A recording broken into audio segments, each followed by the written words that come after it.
भगवान विष्णु जी ने बताया, तुलसी को रोजाना जल देने से कौन सा फल मिलता है। एक समय की बात है, माँ लक्ष्मी जी ने भगवान विष्णु जी से पूछा, हे नाथ, आप तो तीनों लोकों के स्वामी हैं, आपकी तीनों लोकों में पूजा होती है, सभी आपकी कृपा पाने के लिए उत्सुक रहते हैं, फिर भी आप इस तुलसी के पौधे की पूजा क्यों करते हैं, इसे रोजाना जल क्यों चढ़ाते हैं। मैं जानना चाहती हूँ, इस तुलसी के पौधे को जल चढ़ाने का महत्व है। माँ लक्ष्मी जी की बात सुनकर भगवान विष्णु जी ने कहा, हे देवी, तुलसी साक्षात लक्ष्मी का ही रूप है। तुलसी की रोजाना पूजा करने से कई फायदे हैं। तुलसी को जल चढ़ाने मात्र से ही मनुष्य के कई पाप नष्ट हो जाते हैं। तुलसी को जल देने का महत्व बताने से पहले मैं तुम्हें एक पवित्र कथा सुनाता हूँ। इस कथा से ही तुम्हें सारे प्रश्नों के उत्तर मिल जाएंगे। भगवान विष्णु जी ने कहा, हे देवी, जो भी मनुष्य इस कथा को ध्यान लगाकर पूरी सुन लेता है, उसे 100 वर्षों तक तुलसी को जल चढ़ाने का फल प्राप्त हो जाता है। माँ लक्ष्मी जी ने कहा, स्वामी, मैं इस कथा को बड़े ही ध्यान से सुनूंगी, आप मुझे वह पवित्र कथा सुनाना शुरू कीजिए। भगवान विष्णु जी ने कहा, हे देवी, बहुत समय पहले की बात है, किसी नगर में एक ब्राह्मण रहता था। उसका जन्म तो ब्राह्मण कुल में हुआ, लेकिन उसके काम नीच प्रवृत्ति के थे। वह ब्राह्मण हमेशा ही झूठ बोलता और गलत तरीके से पैसा कमाता था। उसका मन हमेशा ही बुरे कर्मों में ही लगा रहता था।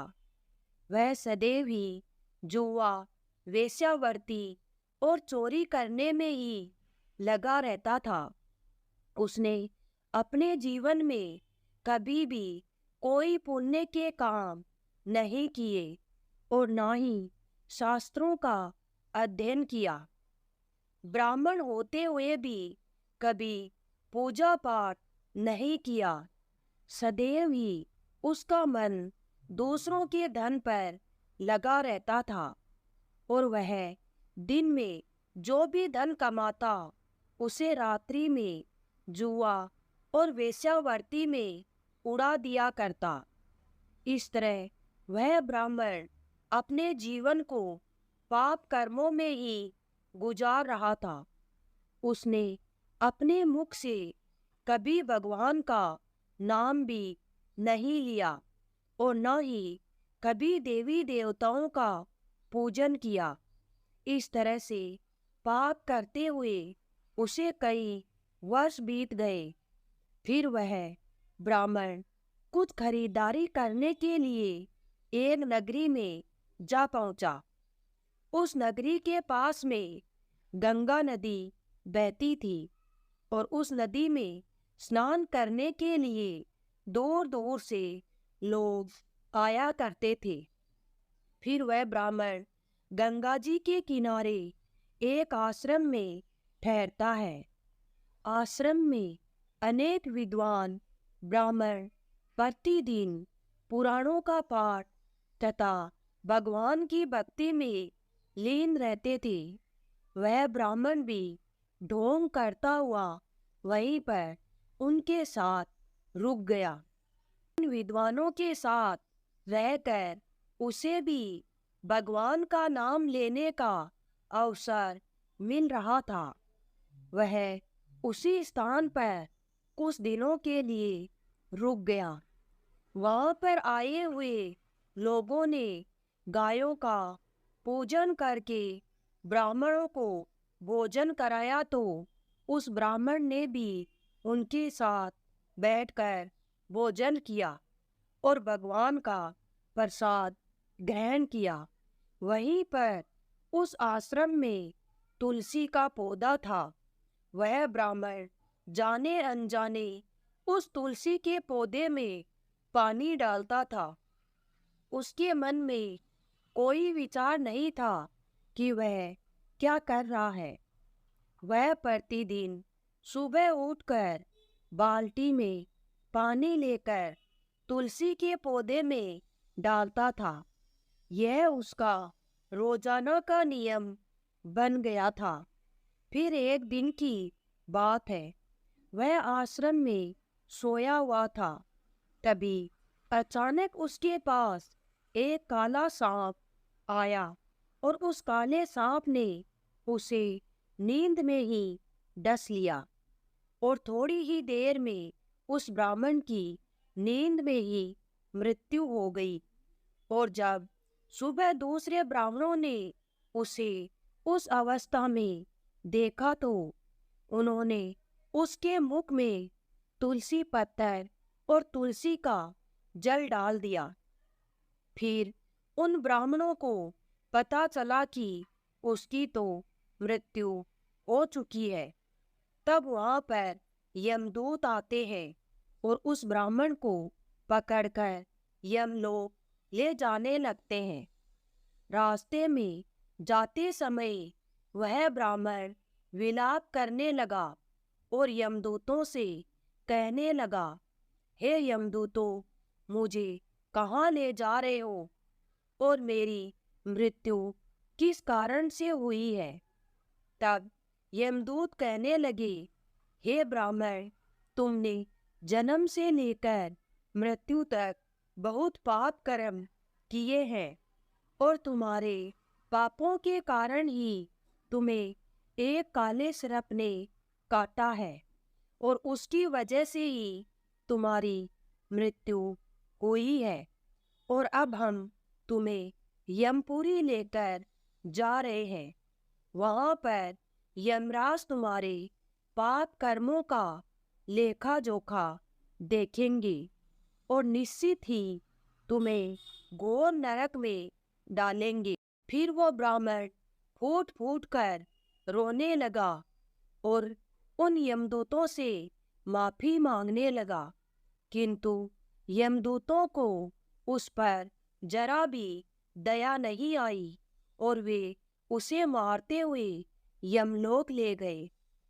जब यमदूत उस ब्राह्मण को लेकर यमराज के सामने उपस्थित हुए तो यमराज के पास बैठे हुए चित्रगुप्त ने उस ब्राह्मण के कर्मों का लेखा जोखा निकाला और यमराज से कहने लगे, हे धर्मराज, इस ब्राह्मण ने तो अपने पूरे जीवन भर पाप ही पाप किए हैं। इसने तो अपने जीवन में कभी कोई पुण्य का काम किया ही नहीं। यह तो घोर पापी है। इसे तो हमेशा के लिए नरक में डाल देना चाहिए। फिर यमराज कहते हैं, हे यमदूतों, जीवन भर पाप करने वाले इस ब्राह्मण को उठाकर ले जाओ और इसे नरक में डाल दो। यमराज का आदेश मिलते ही वे यमदूत उस ब्राह्मण को लेकर नरक की ओर चल दिए और ब्राह्मण को पीटते हुए नरक में ले गए। वहां ले जाकर उसे खोलते हुए तेल की कढ़ाई में डाल दिया। परंतु जैसे ही उस ब्राह्मण को खोलते हुए तेल की कढ़ाई में डाला तो वह तेल एकदम से ठंडा और शीतल हो गया। इस घटना को देखकर उस यमदूत को बड़ा ही आश्चर्य हुआ। ऐसा उसके साथ पहले कभी नहीं हुआ था। उस यमदूत ने कितने ही पापियों को उस तेल की कढ़ाई में डाला था और वे सभी उस खौलते हुए तेल में गिरकर छटपटाने लगते थे। लेकिन जैसे ही वह ब्राह्मण गरम तेल की कढ़ाई में गिरा तो वह तेल अचानक से शांत और शीतल हो गया। इस आश्चर्यजनक घटना को देखकर वह यमदूत जल्दी से दौड़ता हुआ यमराज के पास पहुंचा। यमदूत को देखकर यमराज ने कहा, हे यमदूत, क्या बात है? तुम इतने घबराए हुए क्यों लग रहे हो? तो वह यमदूत कहता है, हे धर्मराज, आपने जिस ब्राह्मण को नरक में डालने के लिए कहा था, मैंने जैसे ही उसे खौलते हुए तेल की कढ़ाई में डाला तो भट्ठी की अग्नि बुझ गई और वह खौलता हुआ तेल भी बिल्कुल ठंडा हो गया। फिर यमराज कहते हैं, हे यमदूत, यह तो बड़ी विचित्र घटना है। ऐसा तो पहले कभी नहीं हुआ। यमराज विचार कर ही रहे थे कि तभी वहां पर नारद मुनि प्रकट होते हैं। नारद मुनि को देखकर यमराज अत्यंत प्रसन्न होते हैं और उन्हें प्रणाम कर उनका स्वागत करते हैं। फिर यमराज नारद मुनि से कहते हैं, मुनिवर, आप उचित समय पर आए हैं। हमने आज अभी एक अत्यंत पापी ब्राह्मण को नरक में गिराया है, किंतु उसके गिरते ही नरक की अग्नि ठंडी पड़ चुकी है और खौलता हुआ तेल भी शीतल हो गया है। तब नारद मुनि ने यमराज से कहा, हे धर्मराज, आपने जिस ब्राह्मण को नरक में डाला है वह नरक में डालने योग्य नहीं है, क्योंकि उस ब्राह्मण के द्वारा अनजाने में ही ऐसा कर्म हुआ है जो नरक का नाश करने वाला है। जो मनुष्य पुण्य कर्म करने वाले लोगों की संगति में करता है, उसे उनके पुण्यों का भाग जरूर मिलता है। और यह ब्राह्मण तो कई दिनों तक भगवान के भक्तों के साथ रहा है। इस ब्राह्मण ने आश्रम में रहते हुए रोजाना तुलसी में जल डाला है, इसलिए यह ब्राह्मण पुण्य आत्मा बन गया है और इसके सारे पाप नष्ट हो गए हैं। यह ब्राह्मण अब स्वर्ग लोक में जाने का अधिकारी बन गया है। इस ब्राह्मण ने अनजाने में ही इतना पुण्य कमाया है जो कई जन्मों तक मनुष्य को प्राप्त नहीं होता है। इसलिए हे धर्मराज, आप इस ब्राह्मण को नरक में न डालो और इसके पापों के लिए इसे केवल इतना दंड दो, इसे सभी नरकों का दर्शन कराओ। नारद मुनि की बात सुनकर यमराज बहुत ही खुश होते हैं और उस ब्राह्मण को नरक से निकाल कर लाते हैं और अपने यमदूतों से कहते हैं, हे यमदूतों, इस ब्राह्मण को ले जाओ और संपूर्ण नरकों का दर्शन कराओ। फिर यमदूत उस ब्राह्मण को ले जाते हैं और संपूर्ण नरकों का दर्शन कराते हैं। भगवान विष्णु जी ने कहा, देवी, इस प्रकार से यमदूत उस ब्राह्मण को संपूर्ण नरकों का दर्शन कराते हैं और उसे यक्ष लोक में ले जाते हैं और फिर वह ब्राह्मण एक यक्ष बन जाता है। भगवान विष्णु जी कहते हैं, हे देवी, वनस्पति नाम तुलसी, मास नाम कार्तिक, तिथि नाम एकादशी। देवी, वनस्पतियों में मुझे तुलसी प्रिय है, मास में कार्तिक मास और तिथि में एकादशी प्रिय है। इसलिए जो मनुष्य रोजाना तुलसी की पूजा पाठ करता है और तुलसी को जल देता है, वो मनुष्य मुझे सबसे अधिक प्रिय है। उस मनुष्य की कभी भी दुर्गति नहीं होती है और वह मनुष्य कभी नरक में नहीं गिरता है। जिन घरों में तुलसी का पौधा सदैव ही हरा भरा रहता है, उस घर में सुख शांति और समृद्धि बनी रहती है।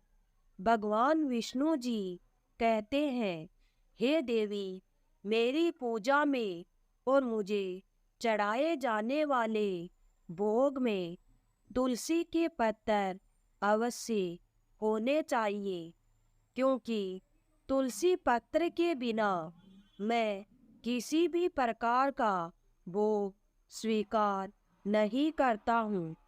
इसलिए प्रत्येक घर में तुलसी का पौधा अवश्य होना चाहिए। अगर आपके घर में तुलसी का पौधा है तो सुख शांति और समृद्धि के लिए तुलसी को चुनरी अवश्य चढ़ानी चाहिए और हमेशा ध्यान रखें कि तुलसी का पौधा चुनरी के बिना अधूरा होता है। तुलसी केवल एक पौधा ही नहीं, बल्कि वह एक देवी है, मेरी अर्थात विष्णु भगवान की पत्नी है। इसलिए तुलसी को चुनरी अवश्य ही चढ़ानी चाहिए। इससे पति पत्नी में प्रेम और विश्वास बढ़ता है। पति पत्नी का दाम्पत्य जीवन खुशहाल बना रहता है। घर में रहने वाली महिलाएं सदा सुहागन और सौभाग्यशाली रहती है। तुलसी का विवाह भी अवश्य करना चाहिए। इससे मनुष्य के सभी दुखों का अंत होता है और सांसारिक जीवन सुखमय बीतता है। भगवान विष्णु जी कहते हैं, हे देवी, तुलसी के पौधे के पास अपने मुख से अपशब्द नहीं बोलने चाहिए। तुलसी के नजदीक भूल से भी जूते, चप्पल और झाड़ू पोछा नहीं रखना चाहिए। इसे पाप माना गया है। तुलसी के पौधे के पास जल से भरा हुआ बर्तन भी नहीं रखना चाहिए। तुलसी के पौधे के पास दीपक जलाने के बाद दीपक को वहां से हटा देना चाहिए, क्योंकि तुलसी के नीचे बुझा हुआ दीपक रखना अशुभ माना जाता है। जिस स्थान पर तुलसी का पौधा होता है, उस स्थान को हमेशा साफ स्वच्छ रखना चाहिए। इसलिए नियमित रूप से तुलसी के पौधे के पास साफ सफाई करनी चाहिए। तुलसी के पौधे में शिवलिंग और भगवान गणेश जी की प्रतिमा नहीं रखनी चाहिए। साथ ही तुलसी के गमले में अन्य किसी भी प्रकार का पौधा लगाना अशुभ होता है। तुलसी के पौधे के पास कपड़े भी नहीं सुखाने चाहिए।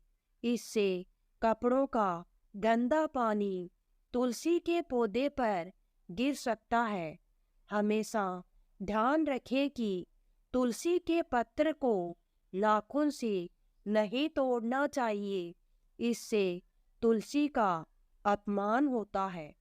यदि तुलसी के पत्ते सूख कर गिर जाते हैं तो उन्हें कचरे में नहीं फेंकना चाहिए, क्योंकि वे पत्ते पैरों के नीचे आते हैं, जो अच्छा नहीं होता है। उन पत्तों को आप तुलसी की मिट्टी में ही दबा दें और रविवार और एकादशी के दिन तुलसी के पत्ते नहीं तोड़ने चाहिए और रविवार को तुलसी को जल भी नहीं चढ़ाना चाहिए। बाकी सभी दिन तुलसी को सुबह स्नान से निर्वत होकर जल देना चाहिए और शाम के समय एक दीपक जरूर जलाना चाहिए। भगवान विष्णु जी कहते हैं, हे देवी, अक्सर महिलाएं स्नान के बाद अपने बाल खुले रखकर ही तुलसी को जल देती हैं। ऐसा करना गलत होता है। महिलाओं को हमेशा ही अपने बाल बांधकर माथे पर सिंदूर लगाकर ही तुलसी को जल देना चाहिए। इससे तुलसी का आशीर्वाद प्राप्त होता